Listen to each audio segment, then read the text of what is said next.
Friends, welcome to this third and final session of the current program for this visit of mine to Toronto. I hope to come again and see many of you again, and that will be a good opportunity to follow up on what we are doing. If you give me a report card next time that this is what we did, that will be helpful. That we did this kind of meditation, we did so much, and we prepared ourselves, those who are not initiated, that we went on vegetarian diet, we have been able to maintain it, we don't drink, we don't take drugs, because those requirements, though they may look trivial and are trivial in a way, but they have been made a means of controlling the mind. The whole idea of the spiritual path is that you take charge of your mind. The mind should not take charge of you.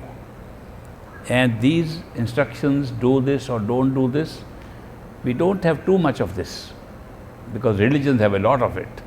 So we try to simplify it, and the simplified way is to be vegetarian, don't take meat or fish or eggs, don't take alcohol, don't take drugs. There is some basis also for these restrictions being chosen. You could have taken many other restrictions like don't take a bath or don't take a shower, but that was not imposed.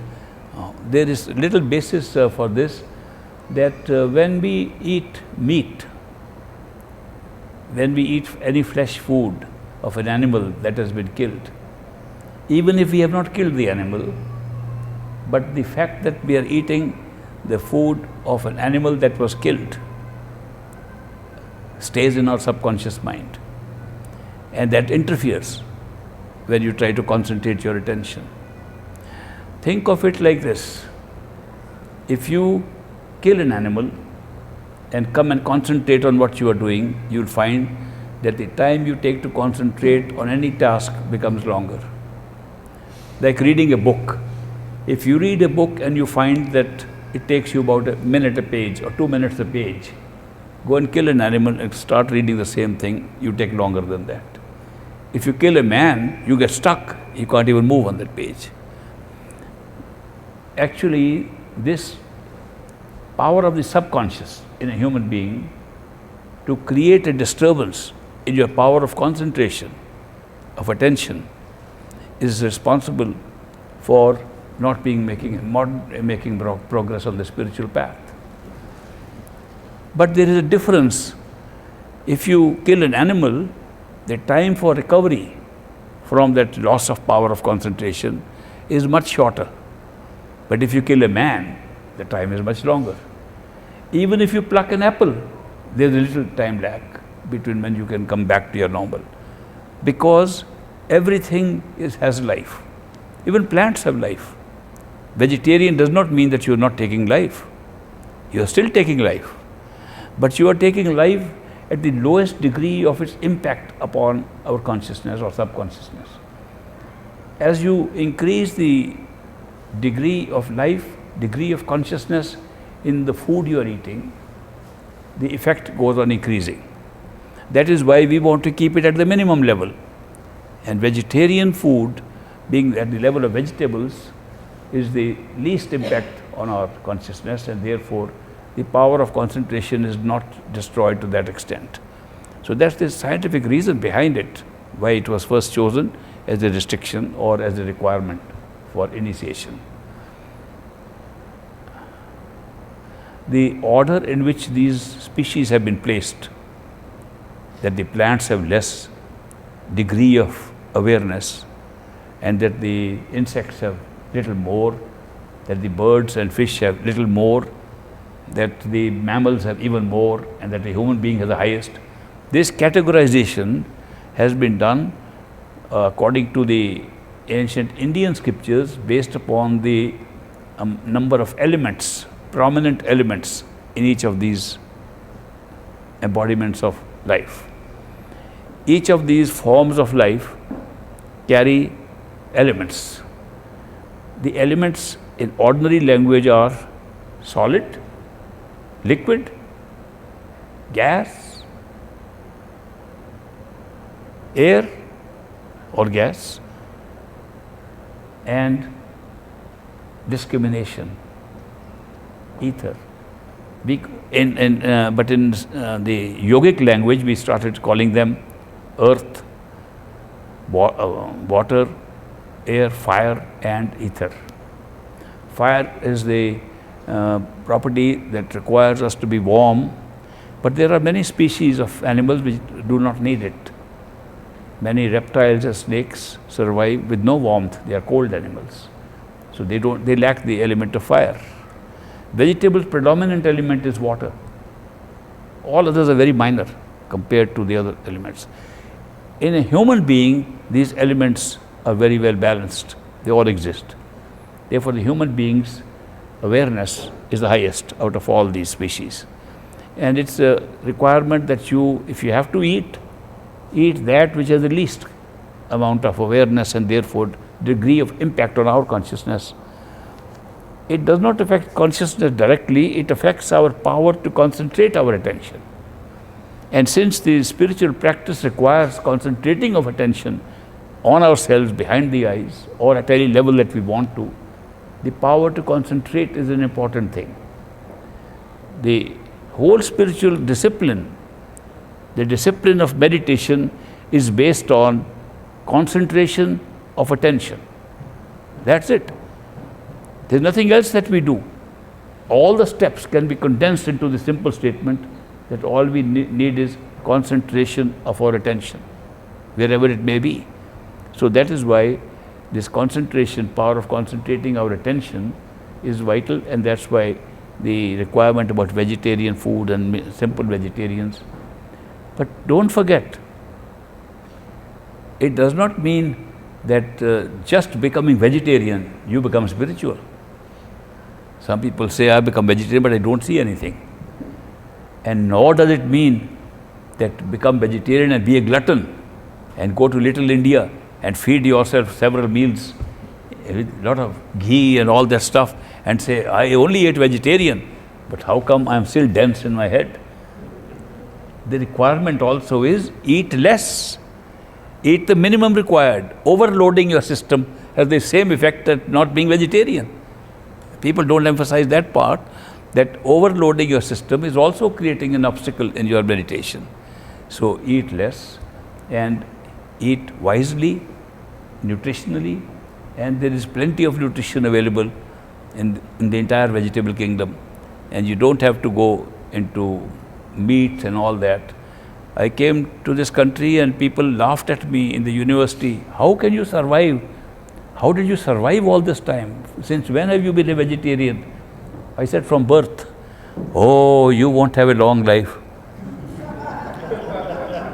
Those people who question me are dead. And I'm still sitting here. So, how can you say a vegetarian cut down your life? They increase your life. Eating less increases your life. We all overeat. We don't realize it.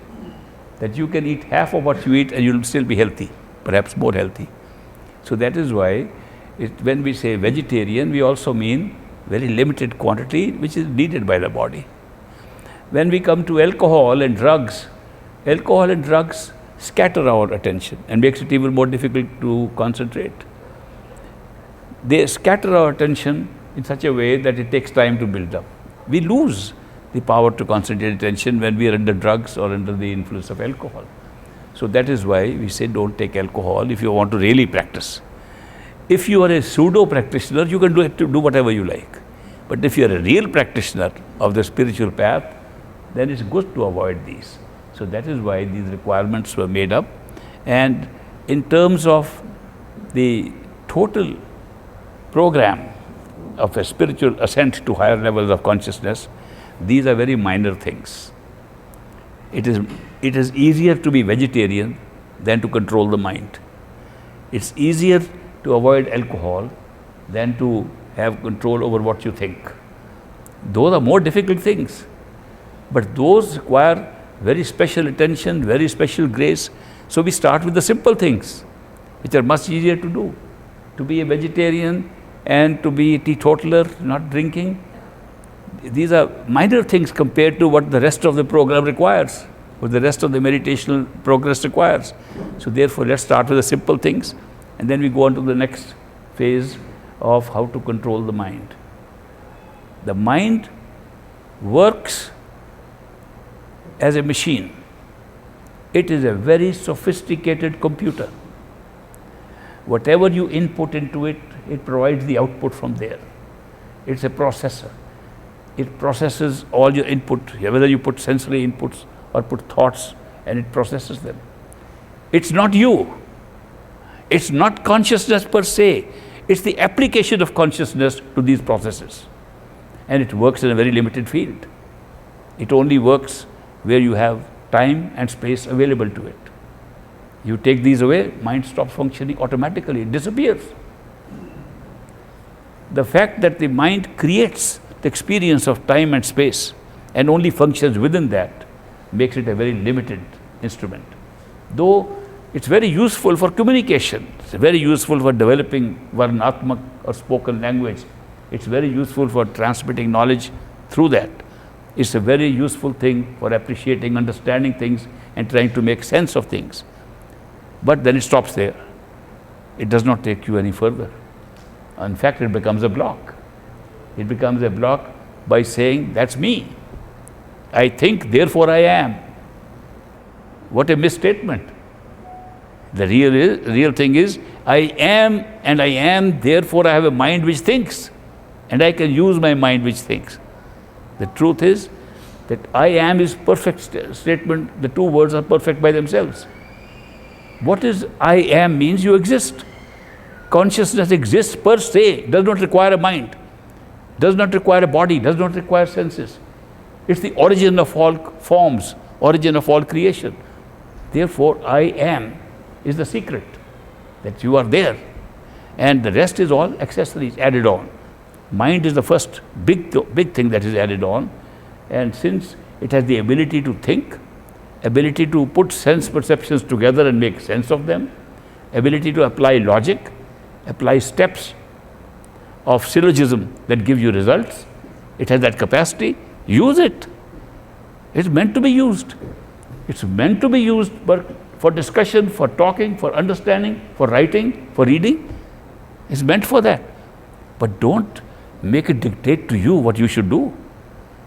That decision, what you should do, should come from yourself, your soul, your intuitive self, the self that knows by itself, the gut feeling that comes to us that knows who we are. That's the master. The thinking machine is a slave. We should make use of the slave, make full use of it, but don't get controlled by it. So what is happening is, we have turned the whole thing topsy-turvy, put the cart before the horse, and the mind is leading us instead of our leading the mind. We don't give proper input to the mind.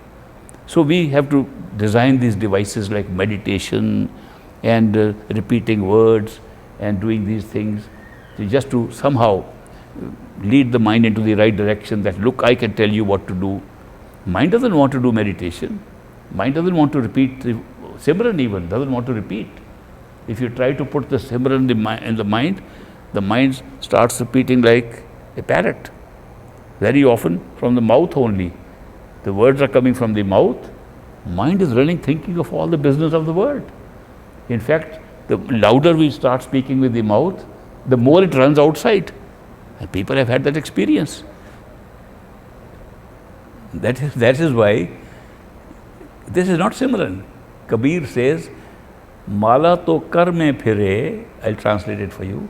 Mala to kar mein phire, kar means hand. Jeeb phire mukh mai, manua to chao desh phire, ye to simran naai. If you are holding the beads in your hand and your mouth is repeating the words, but your mind is running around all over, don't call it Simran anymore. This is not Simran. Simran is done with the mind. The mind must be occupied with the words. And as I indicated yesterday, the mind should be occupied at all levels. And if the mind brings a picture of somebody, involve them in the Simran. Simran should be like an orchestra. That everybody, everything that comes, every voice that comes in our head should be doing Simran at the same time.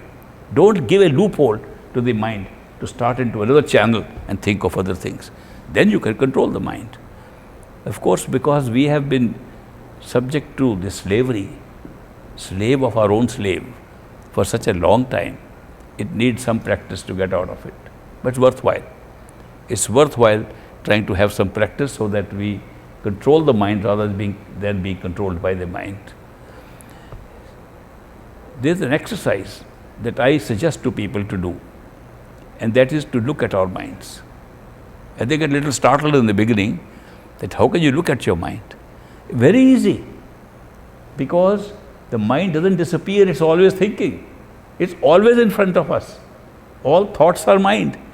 If you can sit in your head, behind the eyes, and look at your thoughts, not that you are thinking, allow random thoughts to go through, which your mind is doing, you will find out that thinking process is not you. You can listen to it and watch it. It's happened right in front of you. And that is a big head start towards more useful meditation. Before doing that, I would like you to practice with me a little meditation. How many of you would like to do a little practice meditation?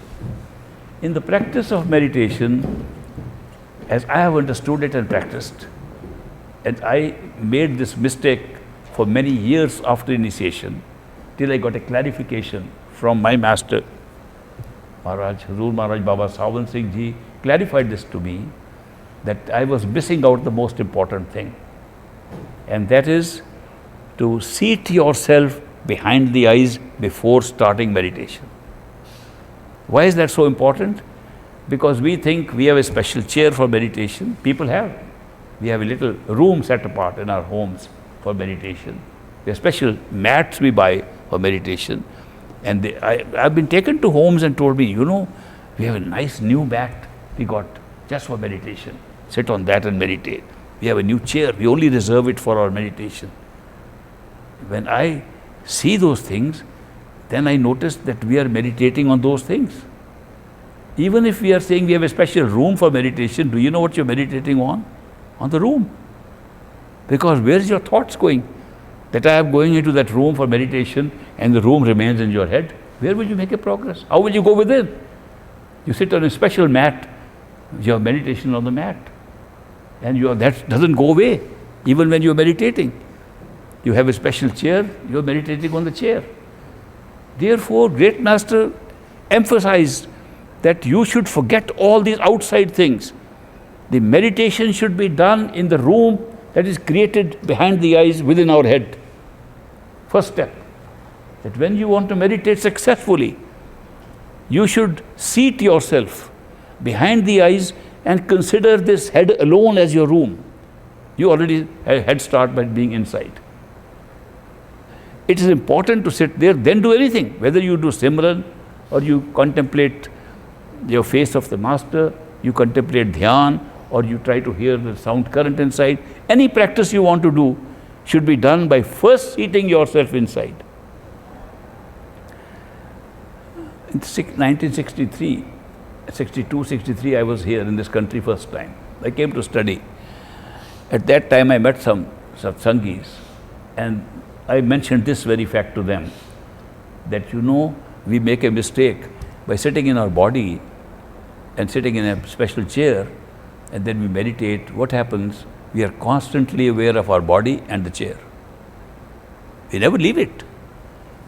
And we don't even realize. We think sitting on the special chair, sitting with our eyes closed is good enough. Where is our attention scattered? Right where we are sitting. Consciousness, where is the consciousness? There is a room, we are sitting in the chair and we are meditating. Where does it take you? You have to remove yourself from the outside and bring it inside. And the very first step is to go and sit inside. And they asked me, where is it written in the books? What you're telling us? We haven't read it in the books. I said, well, I think Great Master explained it many times. They said, well, show us. No, I had never read any books on spirituality before that date, I must tell you. In fact, I have hardly read any spiritual books till now. But they said that we have Great Master's books. Show us. I said, do we have something in which Great Master's words are there? Yes, there's a book called Spiritual Gems. These are letters exchanged by Great Master with disciples overseas, particularly in America. So I said, can I take the book and see? So I took spiritual gems, and there are a number of letters. So wherever the master said, first seat yourself behind the eyes, then start, I marked it. I returned the book next day with 16 places marked where he said the same thing. How come nobody read it? Well, they didn't read it because they didn't want to read it. I think we read what we like to read. In the books, we pick up what we're ready for picking up, and we miss a lot of things. Every time we read a book, something new is coming up in the same book. So I told them, look, he has written this so many times. So it's of utmost importance to be there and then do the other exercises. I recommend that you, to start off, understand that you are not the mind and look at the mind working through thought process, because mind always thinks. You never think, mind thinks. You use the mind for thinking. You use the mind for thinking and doing what the thoughts require. But you don't become the thinking machine yourself. This ability to be able to see the mind thinking comes up by a short exercise which I'd like to do with you. So before we do that meditational exercise of watching the mind, let's first practice how to sit inside our head. The way to do it is that you imagine your body to be a house. It's a house made up like the shape of a body, but it's a residence of ours. We live in it. And there are many levels, many floors of this house. The sixth level happens to be right behind the eyes, the other levels being at the throat and navel and so on. So because of the energy chakras lying below, it's easy to consider them as levels of a floors of a house. Now we close our eyes, sit in our body and think of the body as a house in which we live. Not that we are sitting on a chair or anywhere. We are sitting in our house on the 6th floor. First step. Once we know we are on the 6th floor and we see what kind of floor do we have. If the floor is flimsy and we don't even know it's just darkness, we'll slip through it. When you slip through the floor, what happens? You go to sleep. Do you know how sleep occurs? Sleep occurs when the attention, which in the wakeful state is focused at the third eye center, drops to the throat center. You are dreaming in it. Every time you go to sleep, your focus of attention drops. There is a proof for that if you want to test it out. Tonight, when you are about to sleep, when you're feeling sleepy, try this experiment. With your hands, right now if you close your eyes and want to touch your eyes with your hands, with eyes closed, you know where the eyes are, you can all touch it. Nobody misses that. You know where the eyes are. So you put your hand like this and you touch the eyes with eyes closed. When you're sleepy, try to do that. And you will see that you touch your nose. And you think that you're touching your eyes. What's happened? It's the notional focal point from where consciousness operates in the wakeful state. That drops. When you're dreaming, if in a dream state with a yogic practice, you could also do this exercise, predetermined exercise, pre-suggested exercise, which can be done by yogis, that you want to touch your eyes while you're dreaming, you touch your throat and think you're touching your eyes. It's a natural thing. Therefore, if you want to be on the 6th floor, you must make it a firm, strong floor. When you visualize, imagine that you are sitting in the 6th floor of your body, which is a house. You must make the floor behind the eyes very strong, reinforced concrete. Make it by imagination. Even if it's a wooden floor, strong. Before you start the practice of meditation, jump on it. Hit it with your feet, right here. Make sure it is strong, that you won't go down. See the floor, check it out. See that your room has all the requirements of a room, maybe windows, maybe furniture. Put furniture there. Pick up a nice chair to sit on for meditation. Not this chair, that chair, inside. Make up a chair. It's all imagination. You can make the best chair. It's going to be free. You're making it by imagination. Then you sit on the chair or on the mat, whatever you like. You want to sit on the floor? Sit on the floor there. Sit on the floor. Any asanas you are used to, perform them there, not outside. When you are seated well there, then you can do any of these meditational practices you want.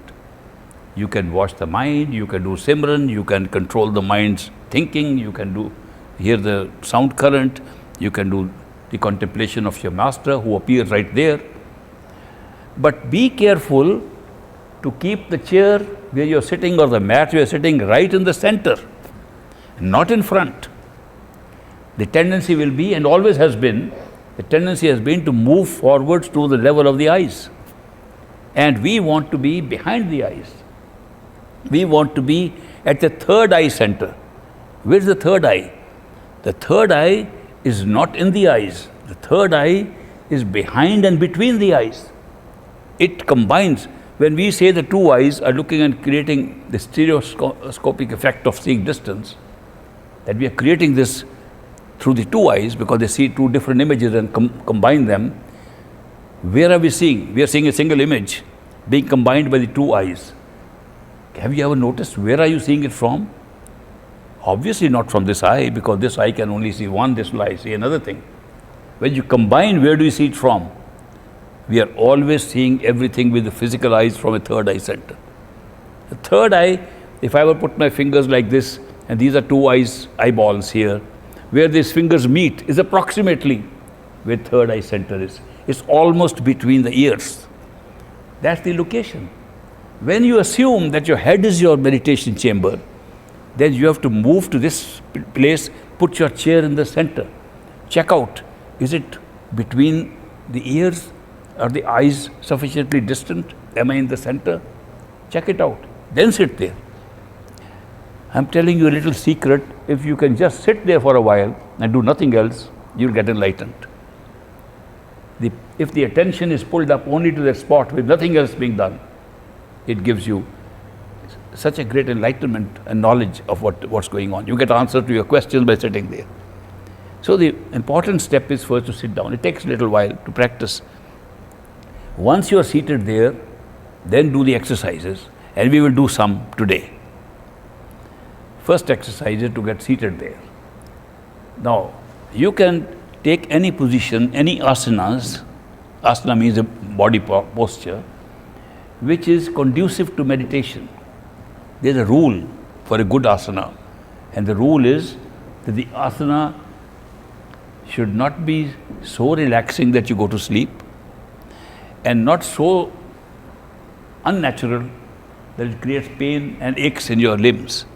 Because if you're making a totally unnatural asana of yours, and the pain is in the knee and pain is in the foot or in the leg, attention will go to that pain, not to the meditation.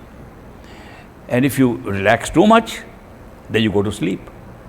How to find this balance between the two?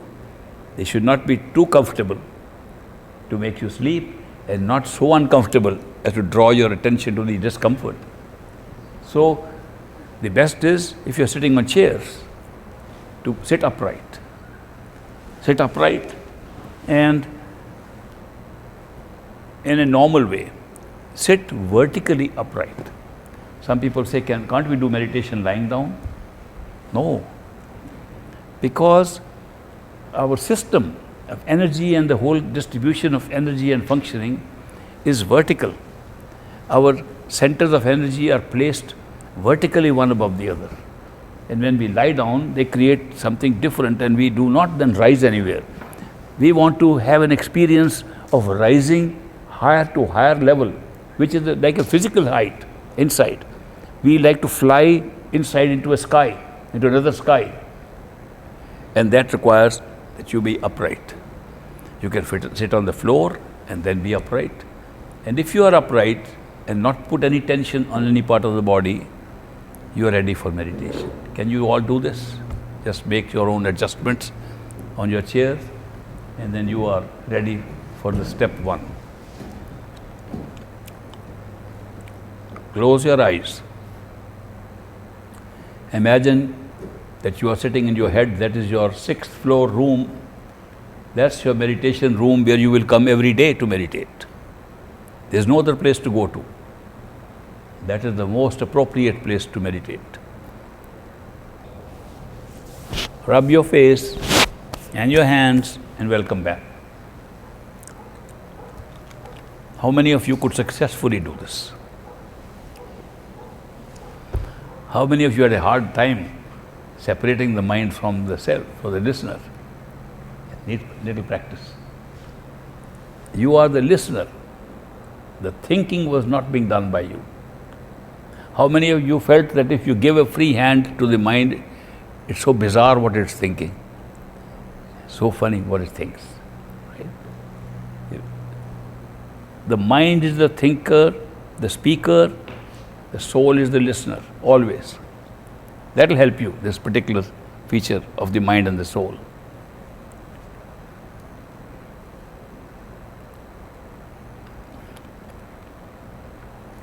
I want to tell you that the idea of putting your attention there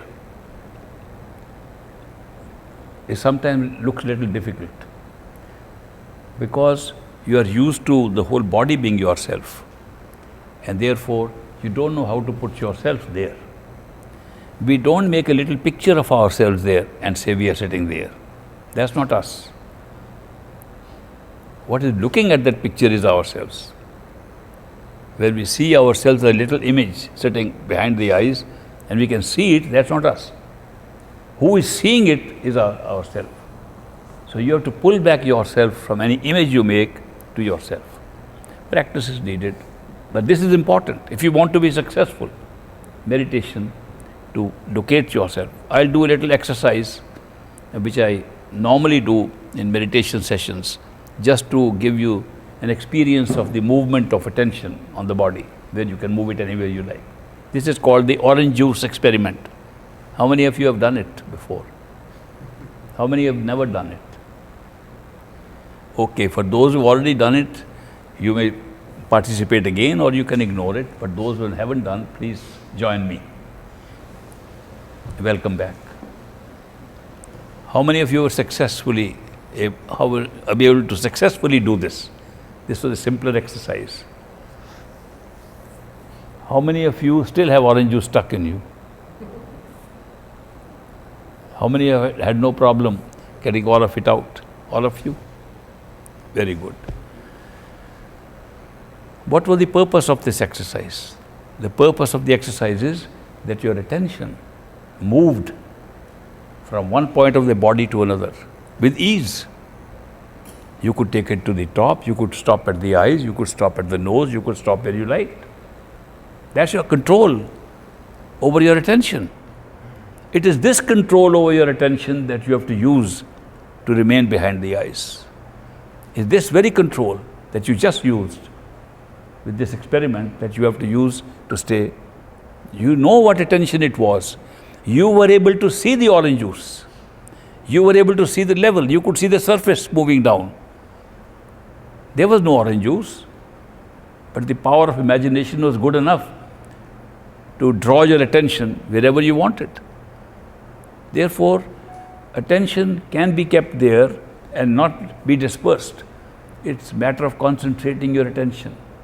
When I was giving instructions to you, you were listening attentively to me. I saw you listening attentively, acting upon it, and taking your attention where I was directing. If you can do that, you can easily put your attention behind the eyes and meditate. You just have to put your attention that you are imaginatively. No pressure on the eyes. You had no pressure on the eyes in the orange juice experiment. No pressure on the head, no headache, no body ache. It was an imaginary experience. You used only imagination for this. Therefore, to draw your attention to the center of the head, you have to imagine you are there. No more than that. You don't have to try to be there, that you put pressure. People think we have to roll our eyes back in order to be there. No. There's no pressure on the eyes. There's no pressure on the head. No headache. Very relaxed, like you did now. I found you all did a very relaxed exercise. It's the same relaxation that should be there when you sit behind the eyes. Let's do another exercise. Repetition of words. Many of you are initiated already. Many of you have used other mantras at some time or the other. In this exercise, use your mantra which has been given to you by your master. Use the words that you are required to repeat and repeat them behind the eyes, in the center of the head, nowhere else. Not with the mouth, not with the tongue, but only with the mind, only with the thoughts which you heard earlier. The thoughts have to be converted into a repetition of the words and should be done in the center of the head. That's a simple requirement. Be in the center of the head, allow the thoughts to repeat, not your mouth. But since we are so much used to speaking with our mouth, the mouth may move a little, the tongue may move a little bit. Let it move, but don't put attention on the tongue. Put attention on the repetition with the mind behind the eyes. Those who are not initiated and have never used a mantra, coin up one now. Just make up a short phrase of a few words. A phrase expressing your love and devotion for somebody, anybody. An expression of love and devotion, make a short phrase and keep on repeating it. But repeat with the mind behind the eyes. Those who have a simran, have a mantra, please use that. Okay, close your eyes, go into an upright position. Get into your 6th floor house. Go to the center of this meditation chamber on top of this house and within the head. Go to the center, and having reached the center, seated yourself comfortably, relax and then repeat. Repeat the words very deliberately, loudly enough to be heard by yourself. You don't have to merely speak, you have to hear and listen to them attentively. If you don't listen to them attentively, your mind will start thinking of other things. Put your whole attention on listening to the words that your mind is repeating. That's the key of good meditation. Repeat slowly. Pronounce each word properly. Hear each syllable of it. No rush through. How many of you succeeded in repeating the words with your mind? How many of you stayed in the center while doing it? Good. How many of you had difficulty doing it? Practice. Again, it's a matter of practice, more practice. And it will become very easy. When it's easy, doors inside will open. I can assure you, if you can hold your attention, even for short periods, not 2.5 hours, inner doors open and new skies will open up. Let us do one more exercise like that, because I said yesterday and today that the path is one of love and devotion. What we have done so far is mechanical. Where is the love and devotion in that? Now let's add that element. When you sit here, if you have been initiated by a master, think of your master. Contemplate his face. Contemplate he sitting there and talking to you. Do not contemplate on the picture of the master. Do not think that the photo is going to be the appropriate thing to remember your master. Remember your master how you saw him. Any old memory of the master, bring that back. And repeat the words at the same time when you are looking at the master. Repeat the words to make sure it's not a pure imaginary picture being made up. And if you are repeating and you make the form master, it will disappear. You won't be able to see the forehead and eyes of the master if he is not the master. If he is, you will see the face very clearly. Eyes will shine out in front of you. But if it is not, your mind is making up. Even if you see briefly, it disappears with the words. These are powerful words of Simran that perfect living masters give us. So now we're adding, express your love and tell the master how you want to do seva for him. How you express your love in different ways. Just express it, talk Give expression to the love and devotion. Accept the love of the Master and watch the love flow from the Master for you in this exercise. So in this exercise, you will add this feature that you will go back to the meditation chamber, go in the center, visualize, imagine the form of your Master as you saw him. And those who haven't seen the Master and been initiated merely by a representative, they have to imagine the Master as a live Master, not the picture. A photo blocks you from having access to experience of love and devotion. You can't have love and devotion for a picture, for a photo. It has to be a person, real person. And therefore you must imagine the Master to be really there. But those who have seen a Master and been initiated personally by the Master, for them it is easy, because they can recall an actual memory of how he was.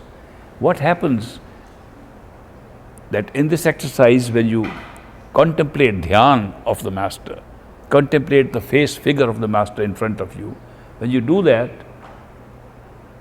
and the Simran is holding the image there, the Master will change from the image you are imagining and be alive and answer your questions and talk to you. Talk to you what he didn't talk when you saw him. So he becomes a live person. But the meditation of Simran should go on to check that the mind doesn't start making up and talking. If these two things are done, you can have communication with your Master at any time, 24/7. It's a possibility, even if you haven't seen the radiant form of the Master. Requirement, imagine from memory the Master's face particularly, the whole body if necessary, sitting, walking, whatever he was doing in the same form, repeating the words. If the Master stays, he will turn around, talk to you. He'll be a live person. And it will be the Master. And you can then exchange any information you want, any greetings you want with the Master. This is a very easy way to access your Master by the means which perfect living Masters give us. That's exactly the mechanics of this, that you can talk to your Master anytime, day and night. Don't have to wait for emails or for letters or for telephone calls. Master sits inside us all the time and is accessible. Let's try. So many of you are initiated by living Masters, and you should be able to now get in touch with them in this exercise. Close your eyes, go back to the 6th floor chamber, go in the center, start by repeating the Simran, start by repeating the words, and then visualize the Master who comes in front. Through imagination, of course. But the imaginary image will convert itself into a real image if the Master's face and eyes are held, forehead and eyes can be seen while you're repeating the words. Then the Master is there. Open your eyes. Welcome back. Rub your face. This is a follow-up that I do. Rub the face and the hand, because in deeper meditation you will find that you leave the body every time you do meditation. You come back. This helps you get back into the physical body very quickly. So that's why I just do it as a routine almost. You don't need in the beginning, but it's good to practice this, and it becomes easy, because your legs go to sleep, your hands go to sleep, you don't know where they are, and this brings you back right into your activity in this level, physical level.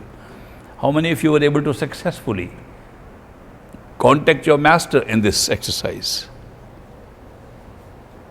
Good. Some of you, others have to try more. This is a means of really meeting not the imaginary Master that you imagine, but your real one. And this is a secret. It's a secret that by imagining something, you can go to the real experience. Somebody criticized me for suggesting that we imagine these things. They say, you are recommending people to imagine a Master? I said, well, 2 questions. First, where does imagination come from? Have you ever thought of it? When we imagine, where do we imagine from? Where does imaginary thought, imaginary power come from? Where does the power of imagination come from? It comes always from the astral plane. There is no other source for imagination. The source of all imagination is the astral plane. Secondary, if you have reached that level and had actual experience of withdrawing your attention and going into the astral plane, you'll find what you thought was imaginary here became real there. And so imagination is not as imaginary as we think. But we place more emphasis on the reality of that which is not being imagined, but which is being created statically, not moving. This is real, that's imaginary. It's an artificial distinction. I even gave an example to you the other day that if I was to say, imagine you are standing in that corner. You can, while sitting here, imagine you are standing in the corner. Are you sitting here or standing in the corner? You are imagining, you are seeing yourself, you are feeling that you are near the corner. You can feel the glass and you can lean against it. The sensory perceptions are still taking you to the corner, but you are also sitting here. How much of you are sitting here and how much is standing in the corner in terms of attention? Maybe 95% of you sitting here, 5% is there of your attention. The attention is all on this body here and we make it real. Supposing we could change the balance and make it 55% there and 45% here, immediately the effect will be, that will become real, this will become imaginary. You can try it out. Imagination is not that imaginary like we think. Imagination creates the reality of the other experience of the astral plane. And from there we draw all imagination, inspiration. The poets write poetry, scientists discover things. Where does the inspiration come from? All inspiration is coming from there, all imagination is coming from there. And go and check it out, you can find out that's what's happening. Unless we go there, we have our own definition of what is real or unreal. We have our own definition of what is imaginary and what is not. But this process, this particular process of meditating, of imagining the master there, and if he has empowered the words that he gives us to meditate on, it's a check. That is not the made up image by the mind at this stage. It is actually drawing the radiant form, the actual form of the master at the astral plane. It's a very useful thing. So one should do the meditation by repetition of words at the same time as the dhyan, contemplation of the form of a master, and you can talk to the master, get answer to your questions right there. It's open to everybody. Of course, needs practice. Everything needs practice. I'd like to tell you another story I've been telling, because you know, when you get over 80 years old, all you do is tell old stories. So I'm now used to telling old stories. Once upon a time in India, there was a king, a princely king of his state. He was a good marksman with his arrows, bow and arrow. He was so sharp with his practice of bows and arrows that he could hit any target right to the center. Not only that, if the target was laid like this, he could send the arrow up and be absolutely accurate and hit it down vertically. Such a great expert. One day, this king was coming back from his hunt or some place, and he saw his wife, the queen, standing on the balcony of the palace. There was a little high balcony on the palace, and she was wearing, like many queens wear, a lot of ornaments. And one of the ornaments was, a big shining ornament with jewels and all in front of her forehead, hanging from the top. He said, I am going to give a big surprise to my wife today. And he shot an arrow. And the arrow went all the way up and came down and just lifted that ornament down, and it fell down. The wife didn't even notice. It was so smooth and soft. Then he walks up and says, my dear, you had some ornament here, where is it? And she puts her hand, she must have fallen down some place. He said, no, it's my skill. Look at that ornament, my arrow is still in it.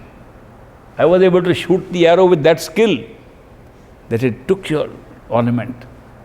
And he expected her to be shocked at this skill and appreciate it. What did she say? Well, that's not a big deal. It's just by practice you can do anything. He felt so angry that I have done such a skillful thing and this woman doesn't appreciate it. She says, by practice you can do anything. He said, I don't like this woman to be in the palace. They can get angry too, these kings.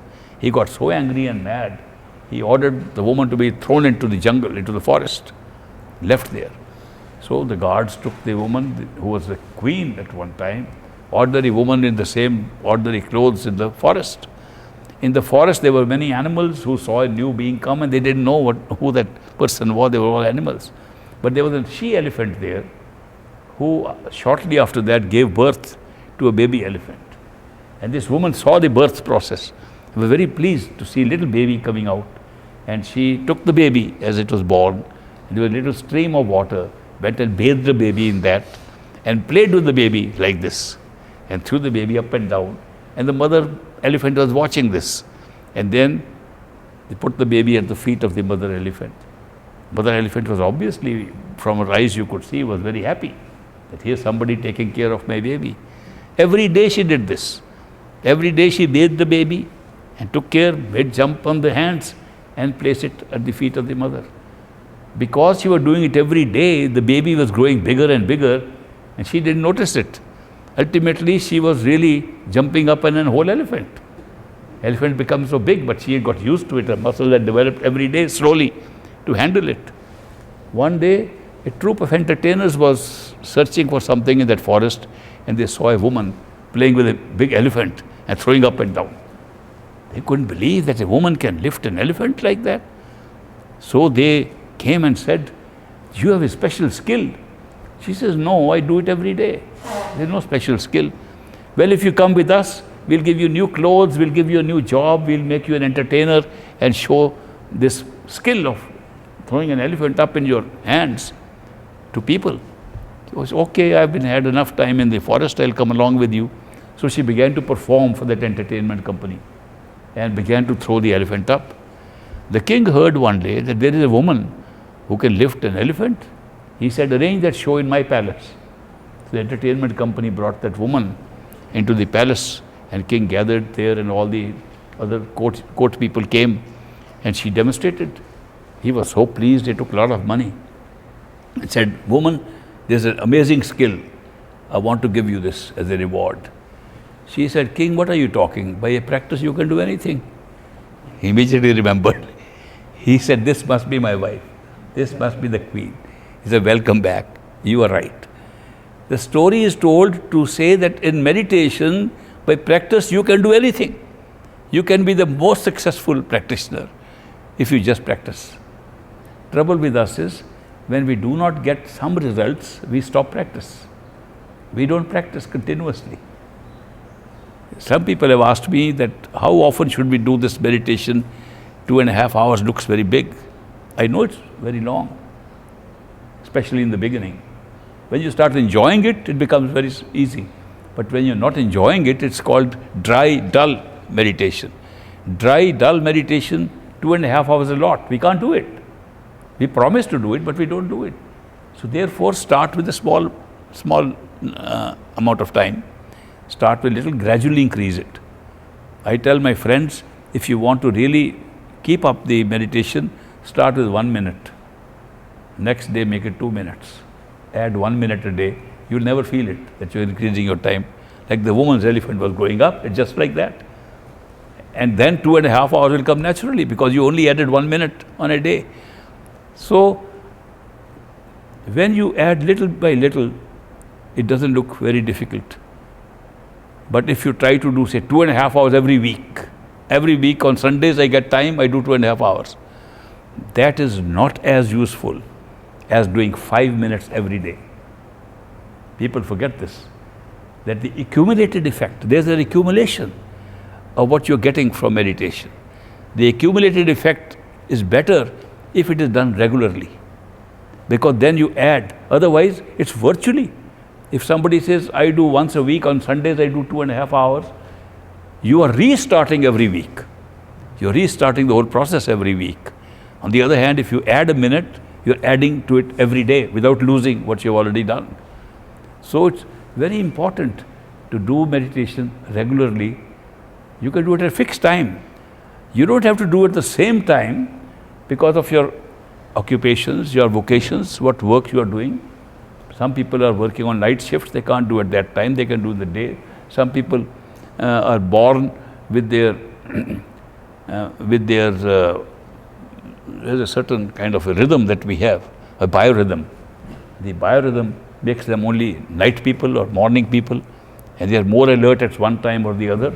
Choose the right time, but do it regularly at that right time and not miss any day. What we call miss is naga in Punjabi. Naga nahi pehna chahiye. That means you shouldn't miss any day, even if the day is short.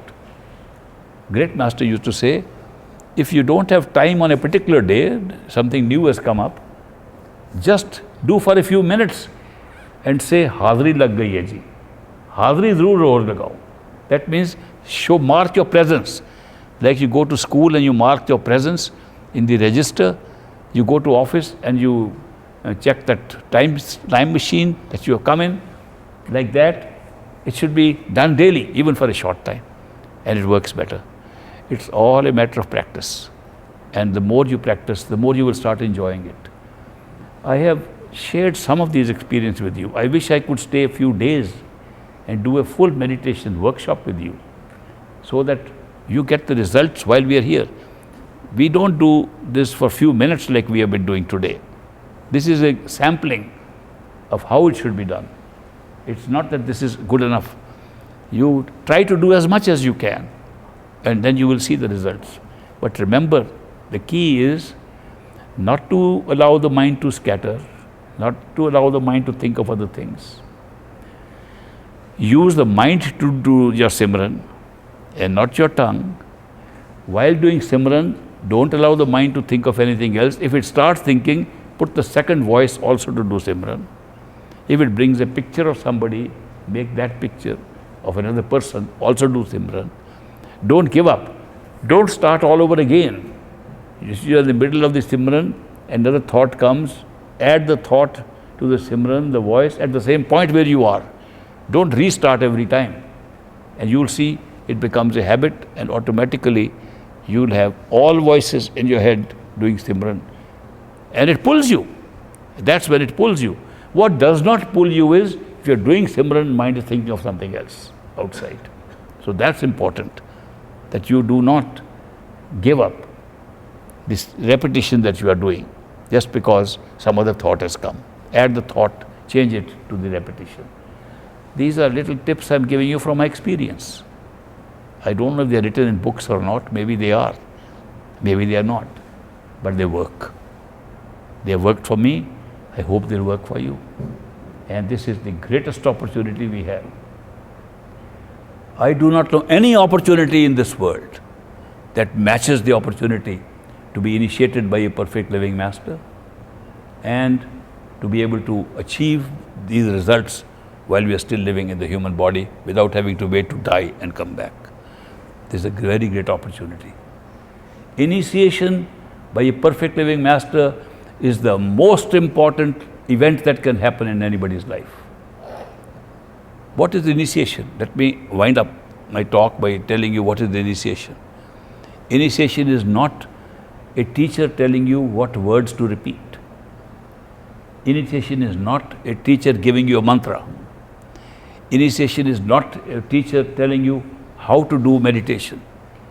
Initiation is a perfect living master taking total full responsibility for taking you back home with no conditions. Initiation is a very big thing.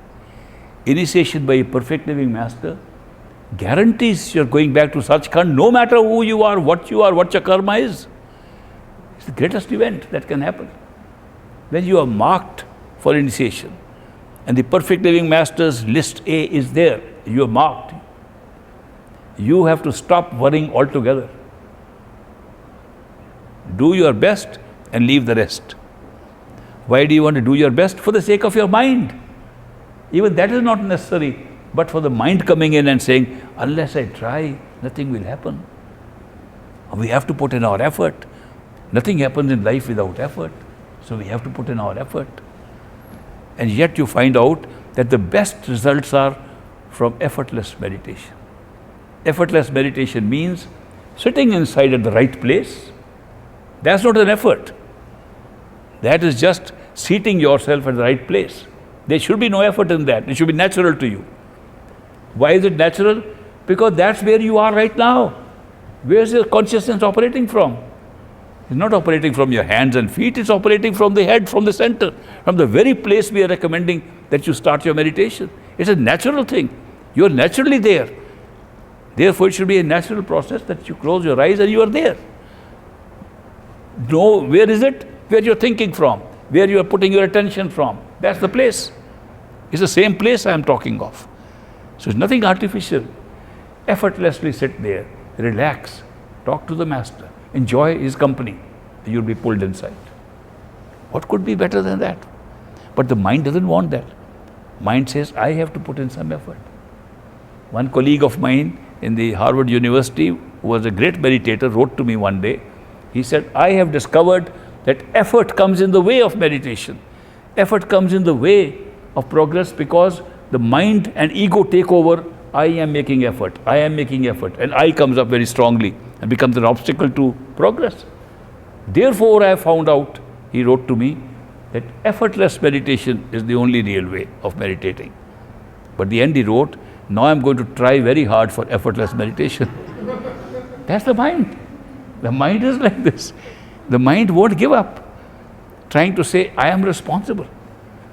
I am responsible for my actions. Of course you are responsible. Of course the mind is responsible.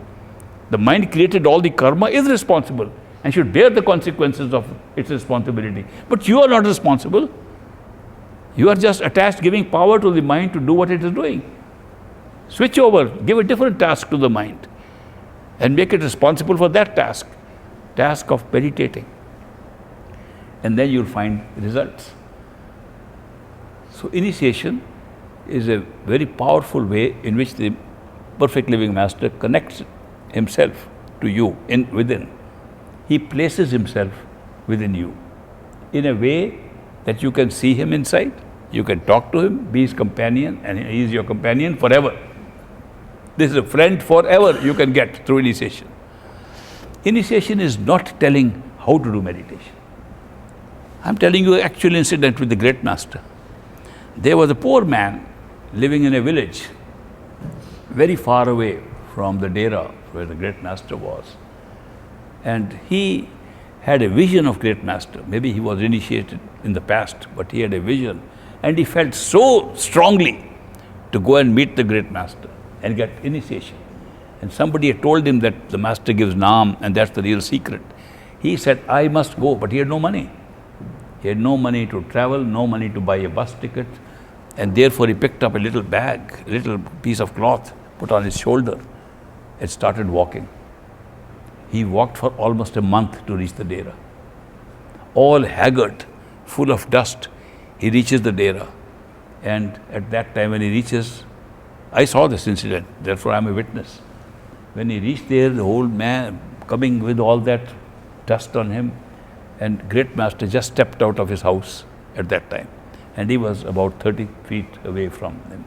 He saw great master and threw that bag and ran to him and touched his feet and said, Master, give me naam, give me initiation.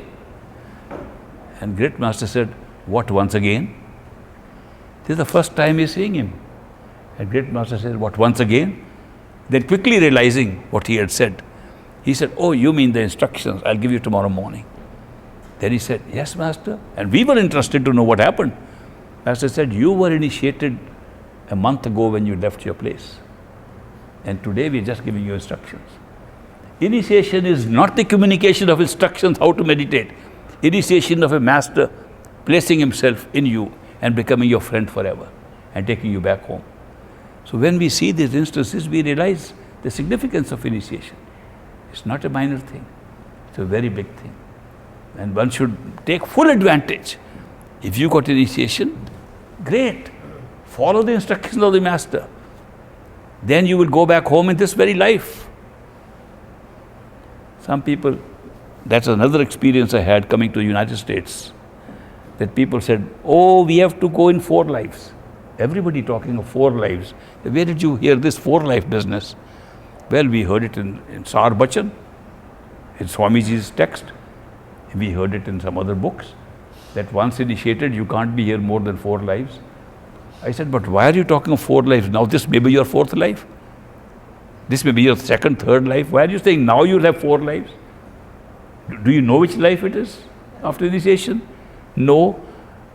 But where do the 4 lives come? Just because of a particular verse in the Sar Bachan. The text, which was not written by Swamiji, by the way, he never wrote in Hindi, he spoke Urdu. But the text is all made up later on, like most of the scriptures have not been made by the founders of the religions, they made later on. The Bible was written 250 years later after Christ. And the Granths were written much later after the 10 Gurus had gone away. So the compilation was made and then it is altered. So he said, Swamiji's text in there said, how to move towards Sachkhand. He said, Ek Janam, Guru Bhakti, Janam Dusre Naam, Janam Tisre Turiya Pad, Chauthe Mein Nij Dham, which means 1 life is good enough to develop your love and devotion for the Master. 2nd life is good to be initiated and work on it. 3rd life is good to go to the astral causal stage. But 4th life is good to go to Sachkhand. Because he written that you can have a timetable like this, it does not mean that you have to be like this. Now, I don't know what Swamiji meant, but I can tell you what Great Master meant. Because my dad, my father who was initiated by the same Master, he once heard, he was absent from the satsang, but somebody told him in the satsang today, Great Master was saying that once initiated by a perfect living Master, no human being has to come back on the physical plane for more than 4 lives. So he went in the evening to Great Master. He said, Master, I understand you said that a human being after initiation cannot come for more than 4 lives. Is that true? Great Master said, Lekh Raj, that was my father's name. Lekh Raj, why are you worried? This is your last life. He says, no, I am worried because I may need more than 4. You're putting a restriction. He said, why do you want more than 4? He said, what about you? If you start returning here again, you think I'll leave behind in Sachkhand? And you are making trips back to this universe? I want to come back too. So Great Master then explained, and many of us were there. He said, if a person initiated by a perfect living Master does what the Master tells him to do, this is his last life. No coming back.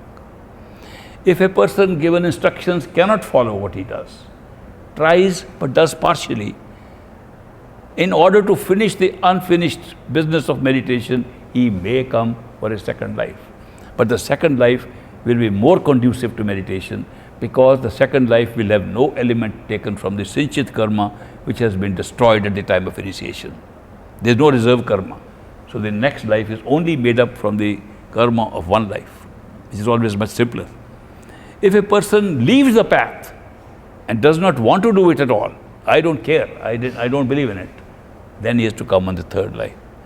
If a person becomes a critic of the Master, works against him, kills him, he has to come for the 4th time.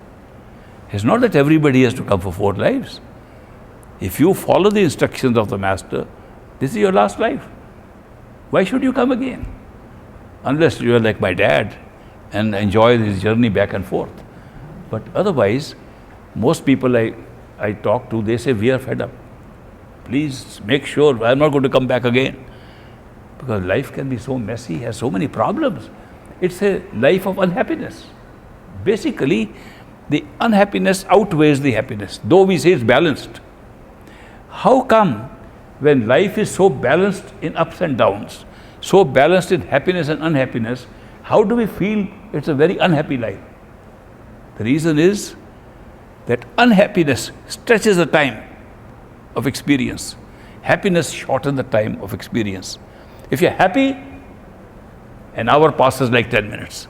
If you're unhappy, 10 minutes pass like an hour. So your actual subjective experience becomes, it's an unhappy life. You forget the happy moments, you express the good moments also. But if you take away this element of subjective time, it's very well balanced, this life. And if you are unhappy because of your material circumstances, you become happy somewhere else. If you are unhappy in your relations and all that, you are poor. So it's all balanced.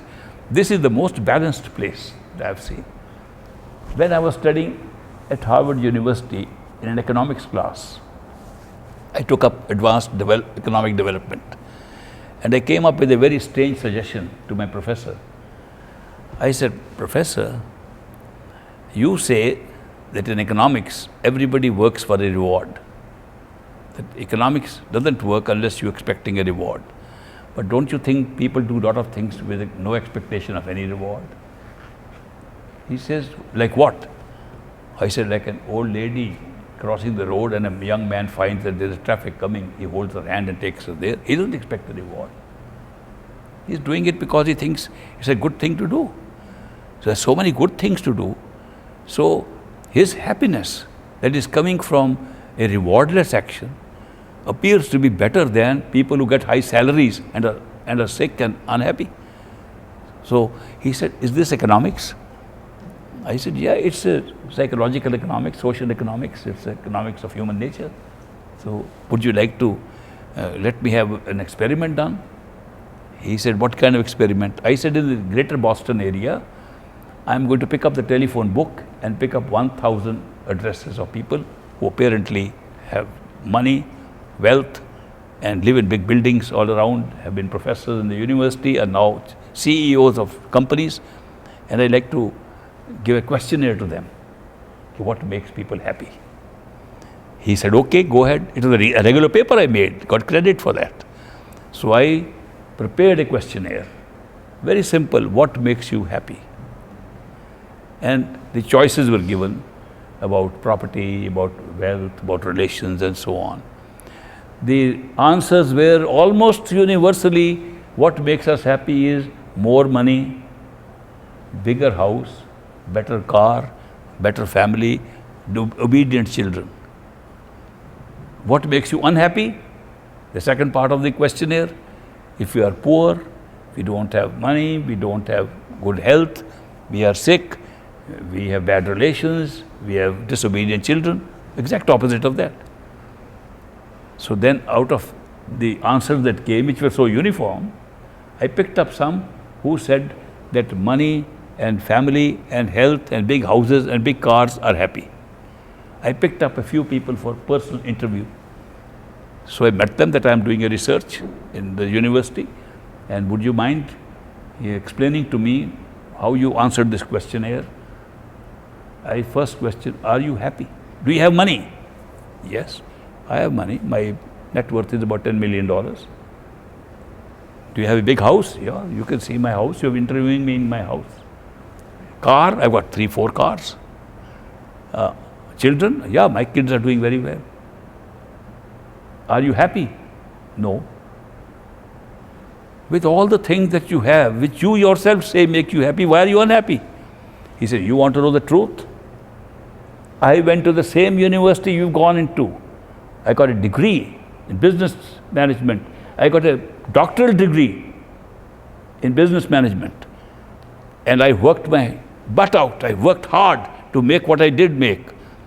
You know what my neighbor did? He went to no school, no college.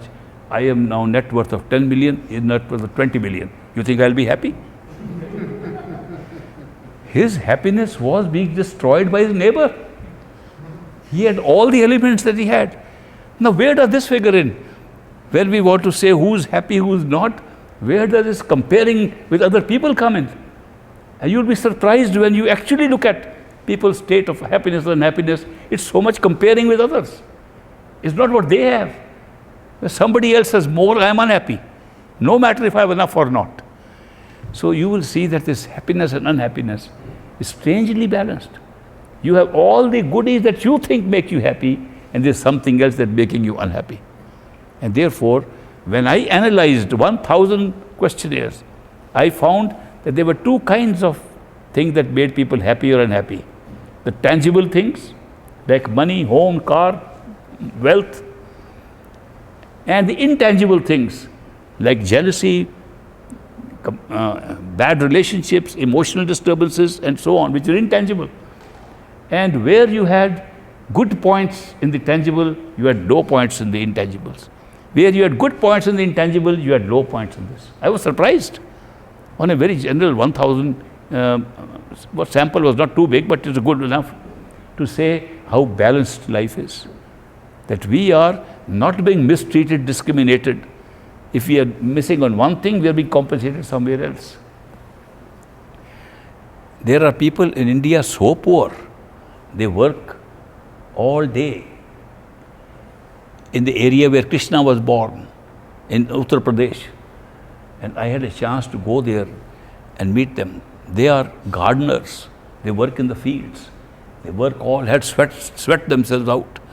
In the evening, they sing. They sit together and sing. And they are so happy.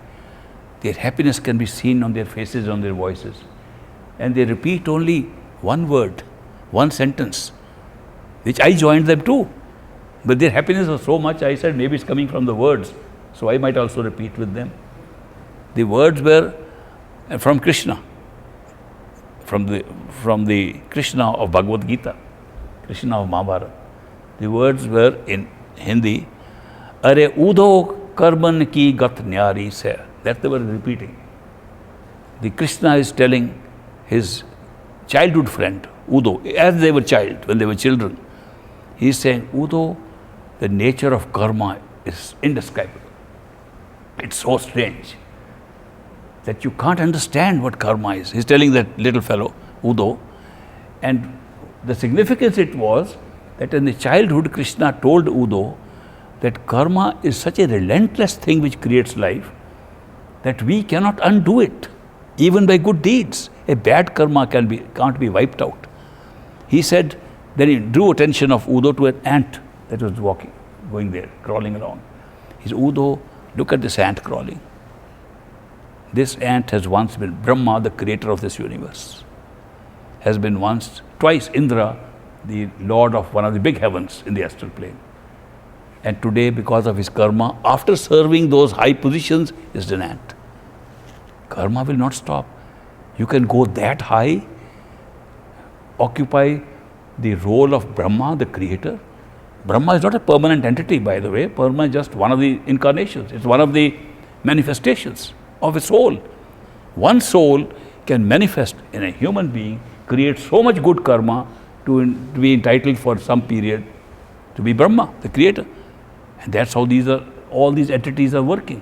They're just entities with souls. And he said the same soul has now become an ant because of the karma.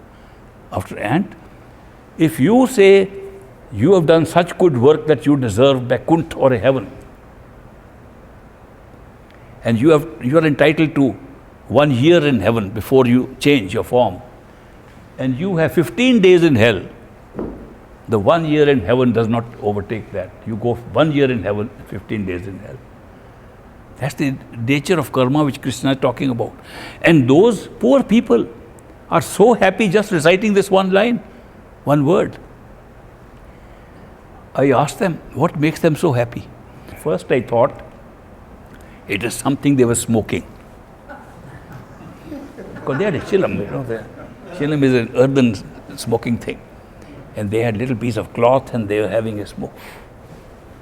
So I didn't know what that was. I thought maybe there is something in what they are smoking. But then I saw they are smoking very cheap tobacco. Very cheap tobacco. There was nothing else in it. And I didn't know. They didn't know how to smoke or chew anything else. They couldn't afford it either, at all.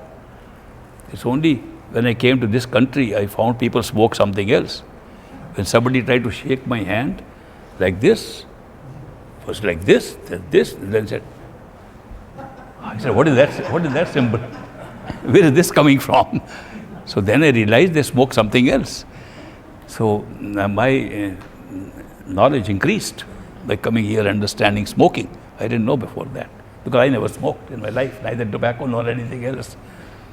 So this is just a way of telling you the importance of happiness and unhappiness being balanced. We get an opportunity for meditation we get an opportunity to be initiated. There's nothing like it.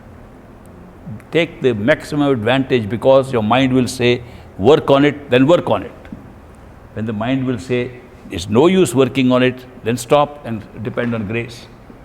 Grace is responsible even for working on it or not working on it. Ultimately, it's the Guru's grace, the Master's grace that will take you everywhere, including make you work, make you put in the effort, till you find that effortless meditation comes naturally to you. Thank you very much for very patiently participating in the few exercises and listening to me so patiently.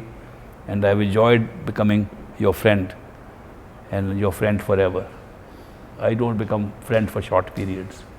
I don't like short-term friendship. If I make friend with anybody, I like to be friend forever. Ever means beyond this life, forever. So I'm very happy that I came and found so many friends. Thank you very much. God bless you. Hope to see you again when I come to Toronto.